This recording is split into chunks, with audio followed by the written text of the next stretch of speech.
They took over America's Got Talent, but what they hid was heartbreaking.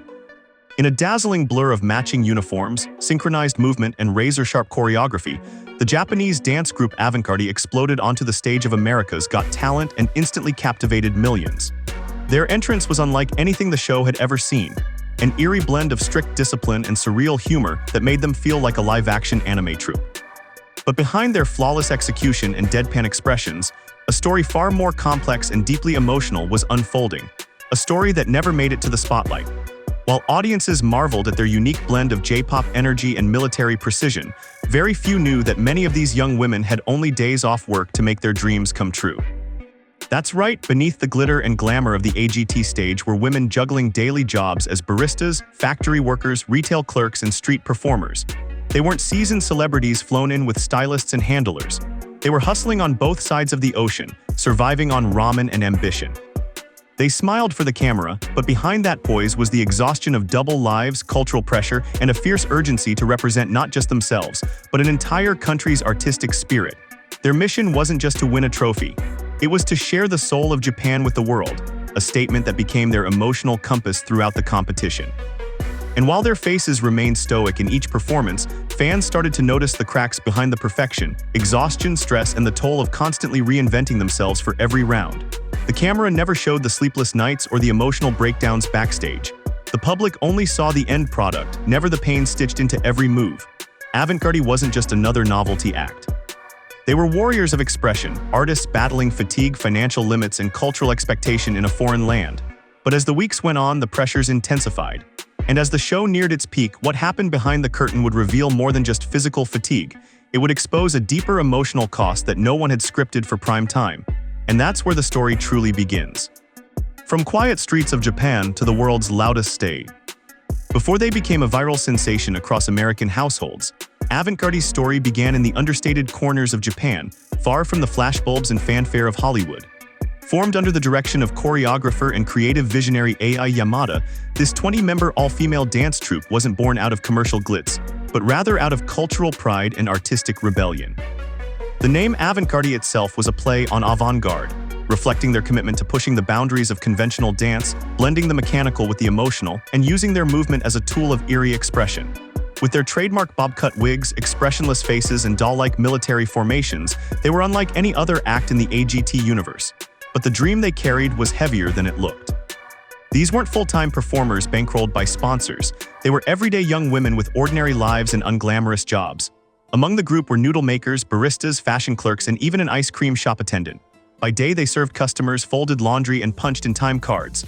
By night, they trained relentlessly, fine-tuning movements down to the millisecond. There were no elite coaches or million-dollar rehearsal rooms.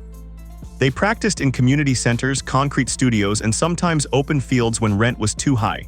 Every performance was built on sacrifice, missing sleep, skipping meals, and fighting through bruises and burnout just to be seen.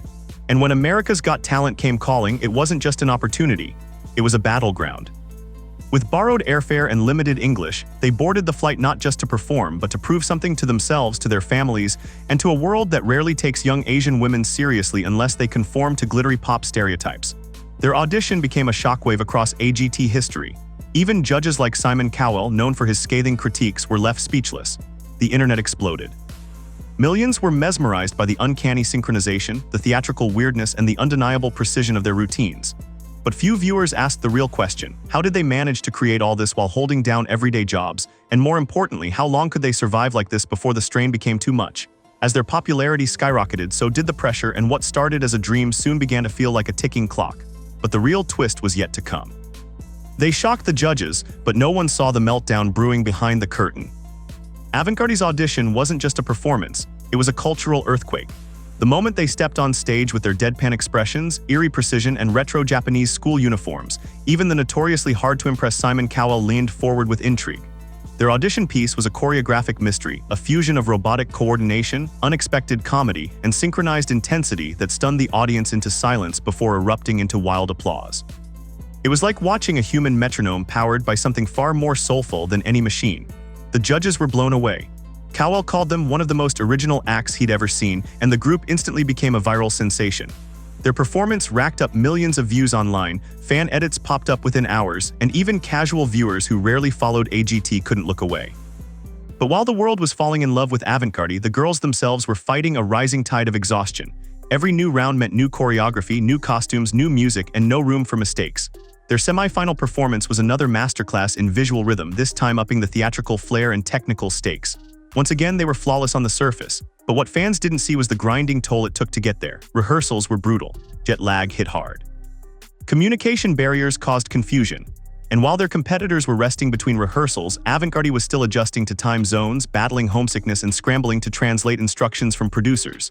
Several members reportedly suffered from fatigue and minor injuries, but there was no time to stop. They had to smile, march, and deliver every time.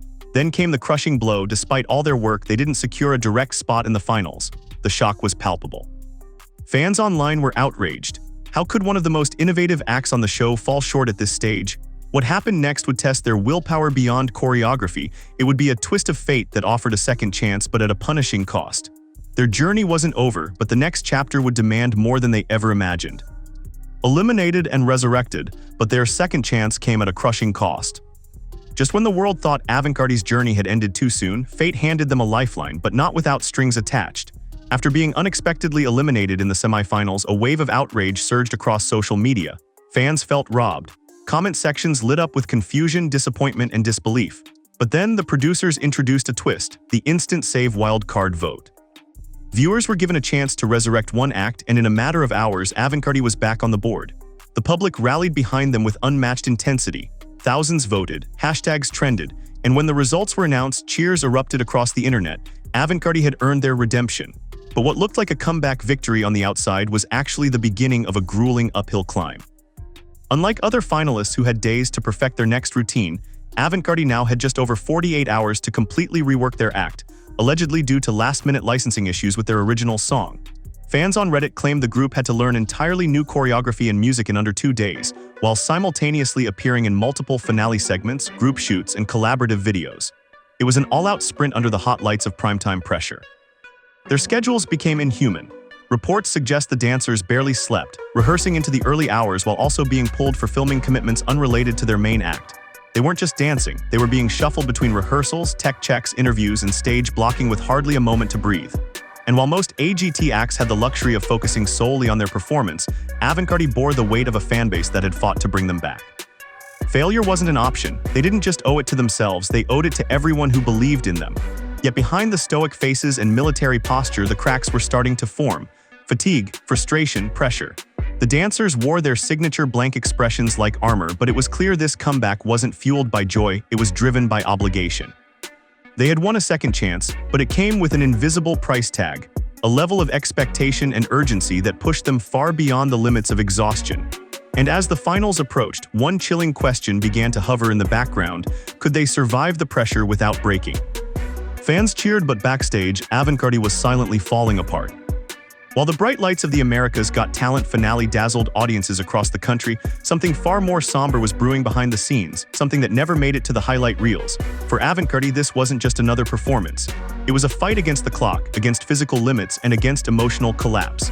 As fans marveled at their precision and discipline, members of online communities began to piece together a much darker reality.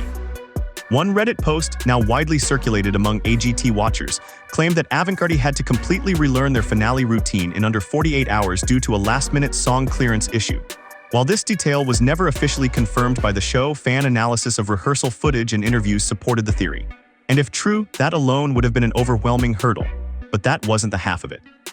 During the same time frame, Avantgardy was heavily featured in group performances and promotional packages, meaning they had significantly less time to rehearse their own act.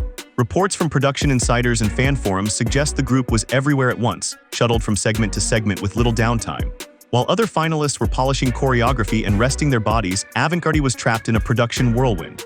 The result: no sleep, rushed rehearsals, emotional exhaustion, and physical wear. But you wouldn't have known it watching them on stage. With robotic precision and eerie composure, they delivered their final performance like machines powered by sheer willpower. Still, eagle-eyed viewers began noticing subtle signs of wear: slightly off-timed moves, expressions tighter than usual, a tremor in the execution. To most, it was unnoticeable, but for fans who had followed their journey from the start, something felt off. It was as if the soul behind the performance had dimmed, replaced by pure survival mode. The emotional toll of juggling jobs back home, cultural expectations, the weight of global judgment, and the brutal AGT schedule had finally caught up to them. And when the judges offered their praise, it landed hollow, not because it wasn't deserved, but because it came too late. Avantgardy had already given everything they had left. The show went on, but something inside the group had shifted. It was no longer about winning, it was about enduring. And that painful endurance left scars that most fans would never see, but the harshest blow was still to come. The finale was supposed to be their triumph, but it ended in silent heartbreak. As the grand finale of America's Got Talent Season 18 unfolded in a blur of fireworks, cheers, and camera flashes, Avantgardy stood center stage, stoic as ever. Dressed in their iconic matching uniforms, their expressions unreadable, they delivered their final performance with unwavering discipline. For a moment, it looked as though they might defy all odds and walk away as the unexpected victors. The group that had been eliminated, revived by the fans, and pushed to their physical limits. Their routine, though tinged with fatigue, remained a spectacle of precision and cultural artistry. But when the final results were announced, Avantgardy's name was nowhere to be found among the top 5. It was as if the air had been sucked out of the auditorium. Fans on social media erupted in disbelief, some accusing the show of undervaluing international acts, others questioning the voting process altogether. But for Avantgardy, the loss was met not with tears or outrage, but with silence. They bowed politely, accepted the outcome with grace, and disappeared behind the curtain. No breakdowns, no outbursts, just a quiet departure that echoed louder than any dramatic exit. And yet, it was the moments after the cameras cut away that carried the heaviest emotional weight. These young women had sacrificed everything: sleep, stability, time with loved ones, even their physical health, for a shot at a dream that ultimately slipped through their fingers.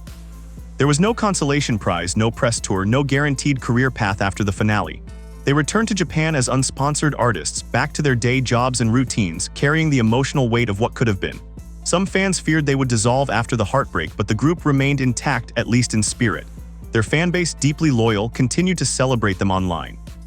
Tributes, edits, and appreciation posts poured in from around the world, turning Avantgardy into something more than just a finalist. They became a symbol of perseverance, silent strength, and the harsh reality of chasing global recognition without the safety net of fame or funding.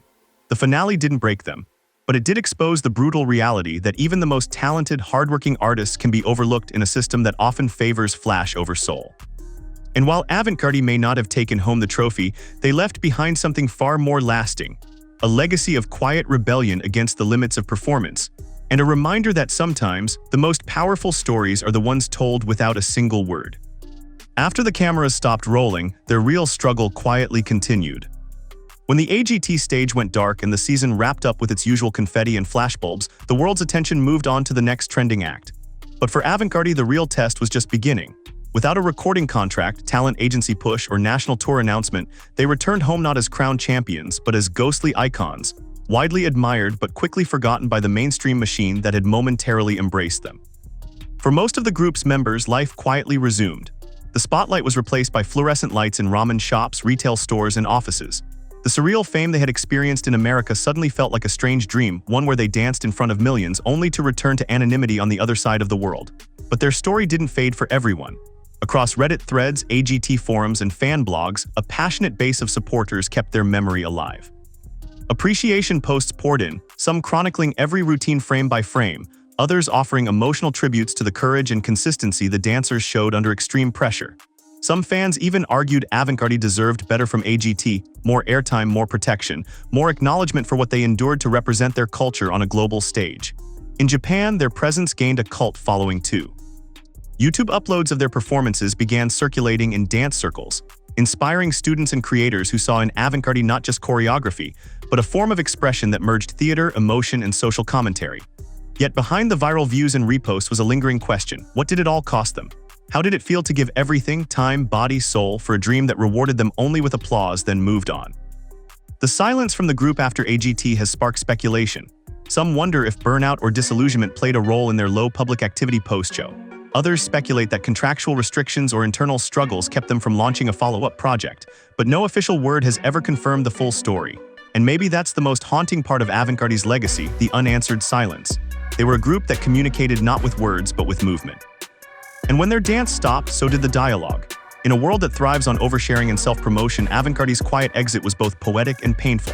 They came, they danced, they endured, and then they vanished, leaving behind a story that still feels unfinished. But maybe that's the point. Maybe Avantgardy was never meant to be just another showbiz success story. Maybe their purpose was to show the world what discipline, sacrifice, and silent rebellion could look like when wrapped in rhythm. And for those who still remember, that message has never stopped echoing. Not all heroes take home trophies, some just leave the stage forever changed. In the end, Avantgardy's journey wasn't about winning a talent show. It was about redefining what talent even means.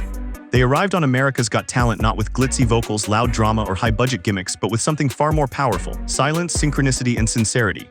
Through every step, they brought a piece of Japan to the world, not the commercial pop image often seen in media, but the quiet discipline and layered emotion that lives deep within its artistic soul. And yet, for all their elegance and eerie charm, what they endured behind the scenes told a harsher story. One of late-night rehearsals on little sleep, of switching between day jobs and global stages, of public adoration colliding with private collapse. They were not just dancers, they were dreamers running on borrowed time and empty stomachs. Every performance was a miracle born out of chaos, and every smile backstage was hiding a scream of fatigue. They lost the competition, yes. But in doing so, they exposed something the show rarely highlights: the emotional toll exacted on those who give everything and still walk away with nothing but applause. There was no cash prize, no sponsorship deal, no guaranteed spotlight after the show.